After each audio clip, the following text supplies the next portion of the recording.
guys, today we're going to talk about 2010 Mercedes-Benz C300 front differential fluid exchange.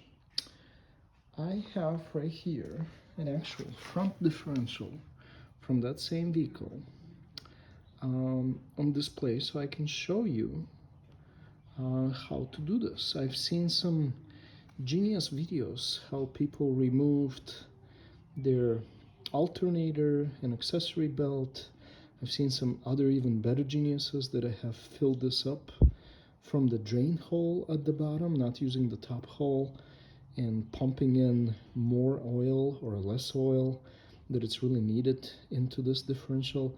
It is really important for you to put the exact amount of oil needed, because obviously this is the gears inside are moving at a very high speed, and the oil heats up, and if you have too little oil, that's obviously not good for the gears. If you have too much of an oil, you're going to blow up some of your gaskets.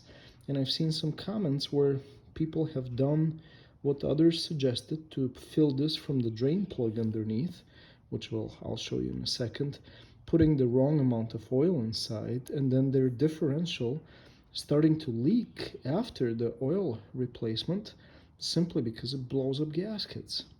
So with that said, I've placed the differential exactly as it sits in this vehicle. And this is obviously another part, but this is the exact position. So if you look from the top, you would expect to see the fill hole, which I'll show you how to get to in another video. But now in this video, I wanted to focus on how would you remove this plug that actually plugs the fill hole of the differential when you have access like from the top, because this is how your view is going to be. You're going to be looking at it from the top. So the way I have successfully done that is using a scissors. I would recommend the scissors with a longer noses, but this is your way of removing this cap from the top, accessing it like this, by simply opening the scissors and lifting the cap, and voila. And I'll explain you why this worked. And I'm sorry, here my cap actually fell, because look what holds it in place. There are actually 2 pins on each side, and the way this cap gets attached is by clipping it like that. And see, when you have access from the top, you can't rotate it. That's not gonna do it.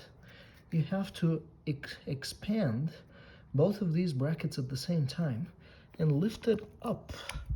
And the way I was able to accomplish this is, I'll explain with the scissors, by expanding both and lifting this up.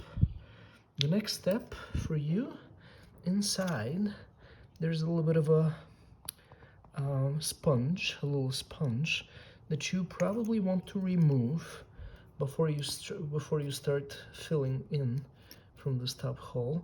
And you want to be careful with removal of this. You can use scissors like this. Here's the sponge, and now here are the 2 parts extracted. I'll put them side by side, okay? And now you can just simply insert a pipe from the top behind your alternator. This is where this fill hole will be. Just insert a pipe with a pump and pump the proper amount of fluid inside. Now, I will show you where the drain plug for this is as well. So we're gonna put this back in place. And again, installing this from the top using scissors, I found is really convenient. And the drain plug is right underneath. Here it is. It's accessible from underneath your car. This is a standard T40. Okay. There it is.